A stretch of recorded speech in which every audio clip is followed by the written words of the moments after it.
कराओ। अब ये बताओ, आप में से कितने लोगों के जीवन में चिंता और टेंशन है?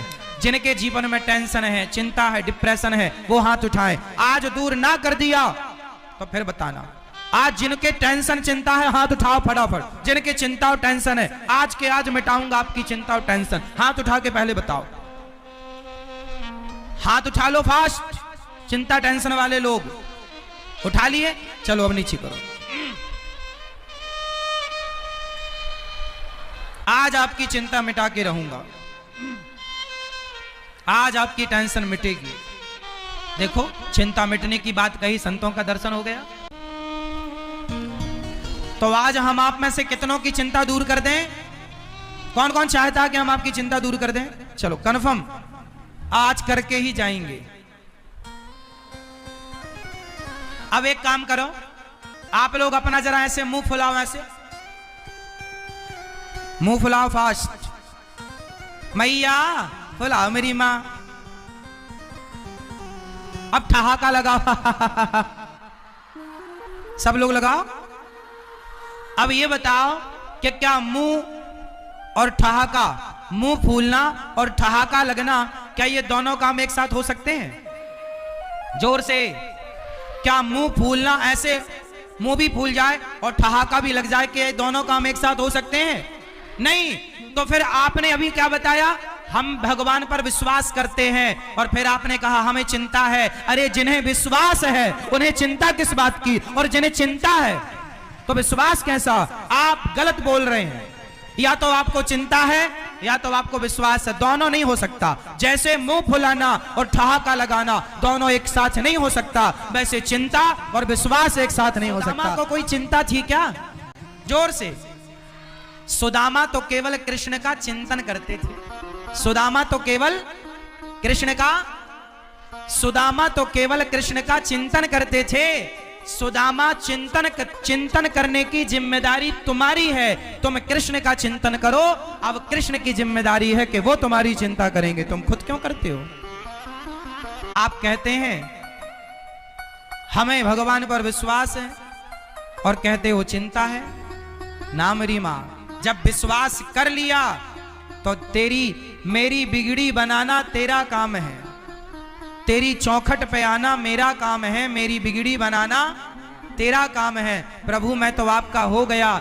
जैसे छोटा सा बच्चा कोई चिंता नहीं करता, उसकी चिंता उसकी मां करती है, ऐसे भक्त बनकर शरण में चले जाओ भगवान की। भगवान चिंता करेंगे, आप निश्चिंत रहना। विश्वास रखो भगवान पर, कर्म ईमानदारी से करो, फिर देखना चिंताएं मिट जाएंगी, आप सुखी हो जाएंगे। प्रहलाद जी ने कहा, पांचवी भक्ति विश्वास, भगवान का नाम मंत्र जाप मम दृढ़ विश्वासा, पंचम भजन सुवेद प्रकाशा। भगवान का नाम किसके साथ जपना है? विश्वास के साथ। तो कितने लोग भगवान पर विश्वास करेंगे? और चिंता का त्याग कर दो। विश्वास है तो चिंता नहीं होनी चाहिए। आप लोग कहते हो ना विश्वास है, विश्वास नहीं है आपको, आपको तो केवल चिंता है। आप कहते हैं मेरी बेटी का ब्याह कब होगा महाराज, मेरा दुख दूर कब होगा महाराज, मेरा घर कब बनेगा महाराज, मेरा कर्जा कब दूर होगा महाराज, मेरे बेटे की नौकरी कब लगेगी महाराज, मेरे शरीर का दर्द कब ठीक होगा महाराज। मेरी माँ, ये जो तुम्हारे दुख हैं, ये तो तुम्हारे दुख तुम्हारे कर्मों से मिलने ही मिलने हैं। इन दुखों को कोई माई का लाल दूर नहीं कर सकता। यदि संसार में आपका दुख कोई दूर कर सकता तो अब तक कोई कर देता। यदि दुख दूर कोई कर सकता है तो केवल भगवान दुख दूर कर सकते हैं। इसलिए क्यों किसी को पुकारना, क्यों दर दर की ठोकर खाना, क्यों ना भगवान के भरोसे रहना।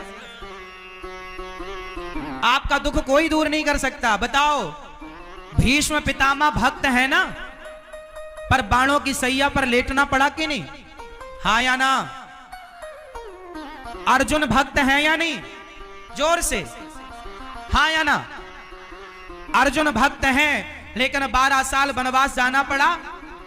तुम कितने भी बड़े भक्त हो, सुदामा भक्त थे, पर भाग्य में गरीबी थी तो भोगना पड़ा। जो तुम्हारे हिस्से का दुख है, चाहे हंस के उठाओ चाहे रो के उठाओ, कहीं माथा पीटने से तुम्हारा दुख दूर होता तो आज तक सबका दुख दूर हो जाता। इसलिए पागलों की तरह यहां वहां माथा ना पीटो, केवल भगवान के चरणों में विश्वास रखो। माथा पटकना है तो भगवान के चरणों में, हे प्रभु मैं आपका हूं, मैं आपकी हूं। कृत कर्म भोग सब भ्राता, ये ईश्वर की कर्म विधान है। आप लोगों को लगता है कि बाबा जी महाराज जी मंत्र पढ़ दें हमारा दुख दूर हो जाए ना, ऐसा कोई मंत्र नहीं है जिसको पढ़ के आप अपना दुख दूर कर लो। एक ही मंत्र है, केवल कृष्ण नाम, एक राम नाम। राम की शरण में जाओ, भगवान को रोकर पुकारो, वो दुख दूर करेंगे तो दुख दूर होगा। इंसानों के बस की नहीं है। इसलिए भोगना सीखो। हमारे जो दुख हैं वो हमें भोगने हैं। बड़े बड़े संतों ने अपना कष्ट भोगा है, बड़े बड़े संतों ने अपना कर्मदंड भोगा है। भगवान राम को 12-14 साल का वनवास मिला, उनका ही अपना कर्मदंड था। माता सीता को वनवास मिला, जाना तो पड़ेगा ना साहब।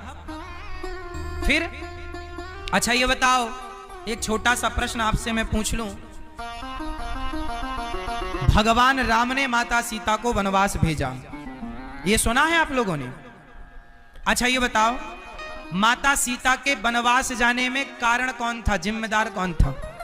जब माता सीता रावण के यहां से वापस आई, राम जी के साथ रहीं और राम जी राजा बने, सीता मैया रानी बनी, उस समय एक किसी धोबी के कहने से भगवान राम ने माता सीता को निकाल दिया। क्या किसी के कहने से राम जी ने सीता मां को निकाल दिया?